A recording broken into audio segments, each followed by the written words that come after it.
In this lesson, we'll learn about the blend shape deformer.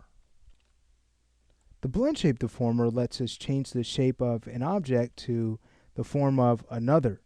This is a great deformer to use when rigging a face, or even if you want your character to transform into another creature, for instance. So this is a very powerful deformer. What we'll do is apply blend shapes to this head that has been bound to this joint. The reason why is because we need to discuss something very important about when working with deformers in general, and that's input order, making sure that things are evaluated in the right order so we get the right deformations. So to get started, we'll first want to create a few target heads. We'll go ahead and select our base head. In this case, what's going to be affected by the targets we create. We'll press Control D to duplicate it. And now we can unlock the translate attributes. Right click and choose Unlock Selected. Go ahead and move the target head over. I'll go ahead and press Control D just to create a new target. And now it'd be a good idea to go in and rename these just to stay organized. Whatever we rename these to, when we apply them as targets, that's going to be the name of the channel we use to trigger those shapes.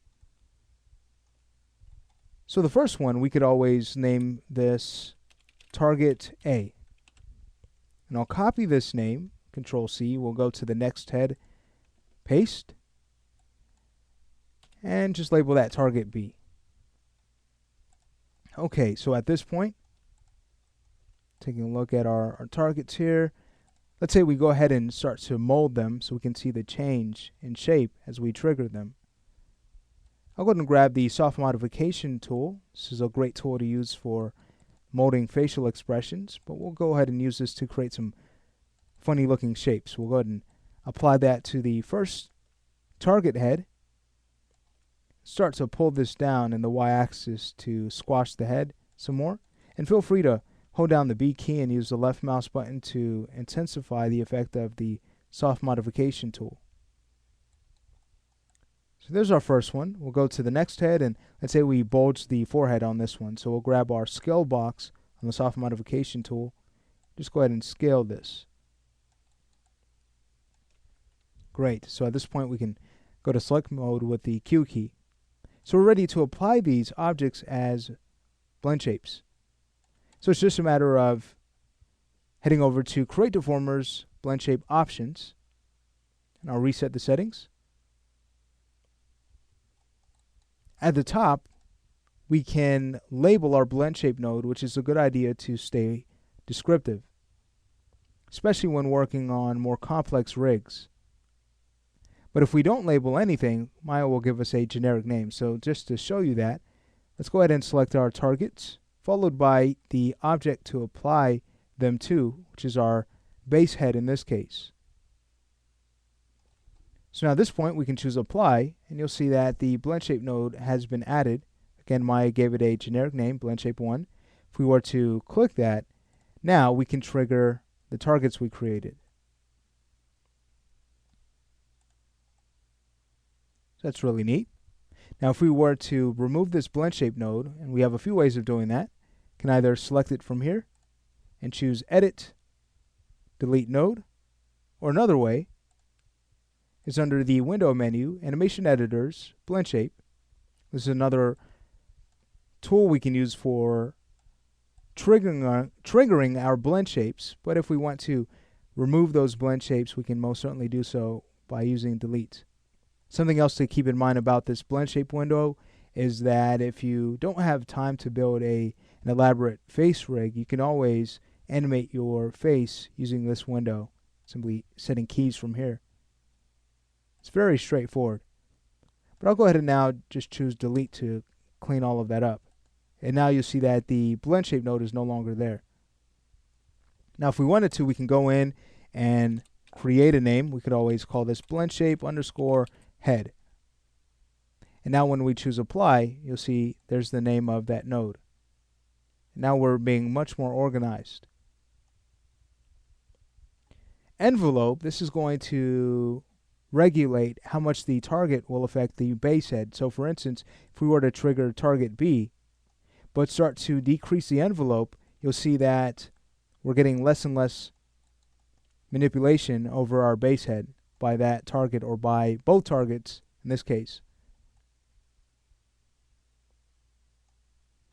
So I'm going to bring the envelope back to 1.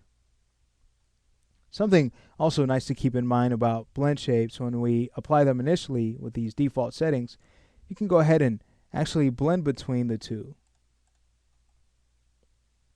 Hence why this is a great tool for facial rigging. Now, the next option we have for origin, we have local mode and we have world mode. We have an idea of what local mode does, but that's going to change only the shape of our base head. World is going to also affect the transformations of the base head by however we transform our targets. So let's say we go in and delete the blend shape node that we created. Simply again select it, head over to edit, and choose delete node. Now if we were to choose world and apply these two shapes, watch what's going to happen.